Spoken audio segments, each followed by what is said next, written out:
Hello বন্ধুরা, welcome back to my YouTube channel. JENPAS ইউজির মাধ্যমে যে প্যারামেডিক্যাল কোর্সে অ্যাডমিশন নেওয়া হয়, তো সেই প্যারামেডিক্যাল কোর্স নিয়ে অনেকেই অনেক বিষয় তোমরা জানতে চেয়েছো। তো college of paramedical and health sciences কল্যাণীর একজন স্টুডেন্টকে পেয়ে গেছি, যে বর্তমানে ইন্টার্নশিপ করছে। তো এমনই একজন স্টুডেন্ট সৈকত সরকারকে আমাদের চ্যানেলে স্বাগত জানাই। তার কাছ থেকে শুনে নেবে প্যারামেডিক্যাল সম্বন্ধে বিভিন্ন তথ্য। তোমাদের অনেকের এই ভিডিওটি কাজে লাগবে যারা প্যারামেডিক্যাল সম্বন্ধে জানতে চাইছো বা প্যারামেডিক্যাল কোর্সে ভর্তি হতে চাইছো। কোন কোর্স সব থেকে ভালো, প্রাইভেট কলেজে যদি অ্যাডমিশন নাও সেক্ষেত্রে ভালো হবে না খারাপ হবে, কি হবে, অনেক গুরুত্বপূর্ণ তথ্য তোমরা সৈকত সরকারের কাছ থেকে পেয়ে যাবে। তো আমার চ্যানেলে আবারও স্বাগত সৈকত সরকারকে। তো তোমরা সৈকত সরকারের মুখ থেকেই সমস্ত তথ্য জেনে নাও। নমস্কার, আমি সৈকত সরকার, বিএসসি ক্রিটিক্যাল কেয়ার টেকনোলজির স্টুডেন্ট। এখন ইন্টার্নশিপ করছি। আমি college of paramedical and allied health সায়েন্সে পড়েছি কল্যাণী। আমি এই 3 বছরের এক্সপিরিয়েন্স সমস্ত কিছু দিয়ে সব উত্তর দেওয়ার চেষ্টা করব। সবার প্রথম কোয়েশ্চেন হচ্ছে প্যারামেডিক্যাল কী। প্যারামেডিক্যাল দেখো, এমবিবিএস করলে যেমন ডক্টর হয়, বিএসসি নার্সিং করলে যেমন নার্স হয়, আমাদের এই বিএসসির অনেক প্যারামেডিক্যাল কোর্স রয়েছে। প্যারামেডিক্যাল কোর্স করলে মেডিকেল টেকনোলজিস্ট হওয়া যায়। প্যারামেডিক্যাল একটা মেডিকেল লাইন, এর মধ্যে দিয়ে প্যারামেডিক্যালটা বর্তমানে অ্যালায়েড হেলথ সায়েন্সের মধ্যে পড়ছে। আমরা অ্যালায়েড হেলথ ওয়ার্কার হতে পারবো এরপর। পরের কোয়েশ্চেন হচ্ছে প্যারামেডিক্যালে কোন কোন কোর্স আছে। প্যারামেডিক্যালের মধ্যে অনেক কোর্স রয়েছে, যেমন বিএসসি এমএলটি যেটা হচ্ছে মেডিকেল ল্যাব টেকনোলজি, তারপর আমাদেরটা BSc CCT critical care technology, তারপর BSc OTT operation theatre technology, BSc PA, BSc in physician assistant, BSc MMB medical microbiology যেটা, তারপর রয়েছে অকুপেশনাল থেরাপি, তারপর রয়েছে রেডিওলজি অ্যান্ড ইমেজিং টেকনিক, তারপর সিএসআইসি আছে, central sterilization and infection control রয়েছে, RT রয়েছে, রেসপিরেটরি থেরাপি, তারপর আরআইটির যেটা রয়েছে সেটা হচ্ছে রেডিওলজি অ্যান্ড ইমেজিং।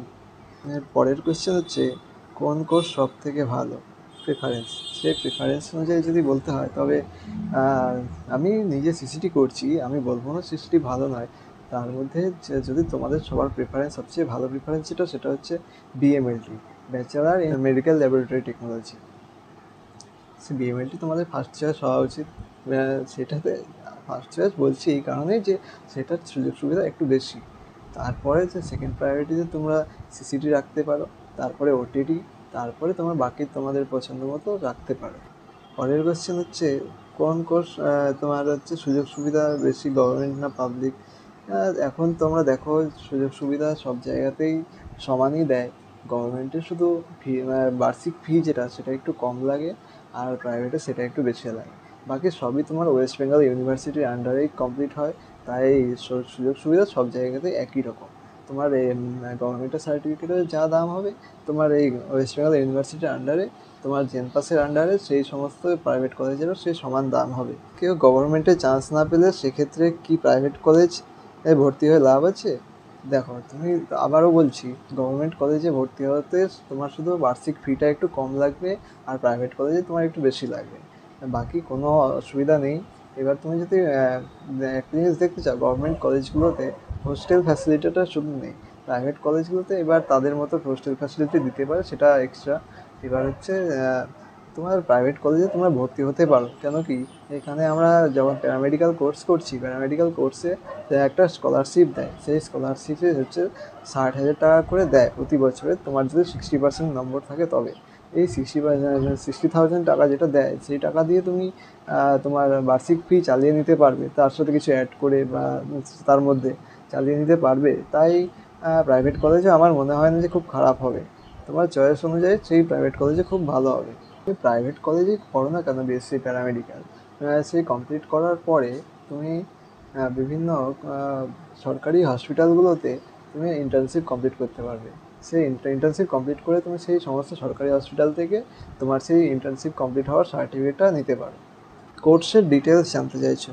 আমার হচ্ছে আমি যেহেতু ক্রিটিক্যাল কেয়ার টেকনোলজিতে পড়ছি, আমার কোর্সের ডিটেলস হচ্ছে আমাদের কাজ মূলত সমস্ত আইসিইউগুলো থাকে। আইসিইউ বলতে শুধু একটি আইসিইউ থাকে না, আইসিইউ এর মধ্যে সিসিইউ, এইচডিইউ, পিআইসিইউ, এসএনসিইউ, প্রচুর আইসিইউ থাকে।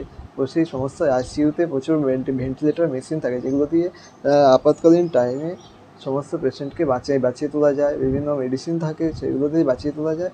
সেইগুলো নিয়ে আমাদের পড়াশোনা, সেগুলো নিয়ে আমাদের চর্চা, সেই সমস্ত মেশিন, সেই সমস্ত ভেন্টিলেটর, সেই সমস্ত কিছু নিয়ে আমাদের কাজ করতে হয়।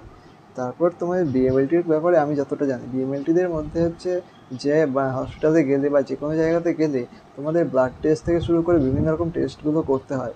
সেই সমস্ত টেস্টের ব্যাপারে পুরো ডিটেলসে পড়া, তারপরে সেইগুলোকে তোমার হাতে কলমে প্র্যাকটিস করা, সেইগুলোকে তোমার ল্যাবে গিয়ে সেই টেস্টগুলো কমপ্লিট করা, সেগুলো সমস্ত কিছু তোমার দায়িত্বে থাকবে, তোমাকে কমপ্লিট করতে হবে। এইগুলো হচ্ছে মেডিকেল ল্যাবরেটরিজ বিএমএলটিদের কাজ। বিএমএলটিতে এই সমস্ত কাজগুলো খুব সুন্দরভাবে করানো হয়। বিএসসি ওটি যারা আছে, BSc OTT, operation theatre technology, তারা হচ্ছে অপারেশন থিয়েটারে সমস্ত ডাক্তার, অ্যানেস্থেসিওলজিস্ট, বিভিন্ন নার্স ছাড়াও যারা থাকে তারা হচ্ছে ওটি টেকনোলজিস্ট। সেই সমস্ত ওটি টেকনোলজিস্টরা সেখানে ডক্টরের হেল্প করে, নিজে কিছু প্রসিডিওর করে, সেইগুলো তারা ওটিরা করে। তারপরে আর রয়েছে রেডিওলজি অ্যান্ড ইমেজিং টেকনোলজি। সেই রেডিওলজি ইমেজিং টেকনোলজিতে যারা তোমার ধরো এই যা এক্স রে, এমআরআই, এই সমস্ত জায়গাতে যারা কাজ করে বা থাকে, সেই সমস্ত নিয়ে পড়াশোনা করে, তারা হচ্ছে রেডিওলজি অ্যান্ড ইমেজিং নিয়ে পড়াশোনা করে। বিএসসি পিটি যেটা রয়েছে, পারফিউশন টেকনোলজি, পারফিউশন হিসাবে আমাদের যে আমাদের পুরো মানব শরীরে যে সমস্ত পারফিউশন, রেসপিরেটরি সিস্টেমগুলো নিয়ে কাজ হয়, সেইগুলো নিয়ে পড়াশোনা হয় সেই পারফিউশন টেকনোলজিতে। তারপর হচ্ছে বিপিটি, ব্যাচেলর অফ ফিজিওথেরাপি। ফিজিওথেরাপির মধ্যে তোমার আমাদের অসুখ করলে সেগুলো সারানোর জন্য শুধু ওষুধেরই দরকার হয় না, তার সঙ্গে তোমার শরীর চর্চা বা এক্সট্রা কিছু দরকার থাকে, সেগুলো হচ্ছে ফিজিওথেরাপির মধ্যে পড়ে। তারপর হচ্ছে PA course, BSc PA, physician assistant. তোমার সমস্ত ডক্টরদের সাথে তোমাকে থাকা হবে, সেই ডক্টরদের সাথে চলাফেরা হবে, সেই ডক্টরকে অ্যাসিস্ট করা হবে বিভিন্ন কাজে, সেগুলো হচ্ছে ফিজিশিয়ান অ্যাসিস্ট্যান্ট। তারপর হচ্ছে বিওটি হচ্ছে অকুপেশনাল থেরাপি।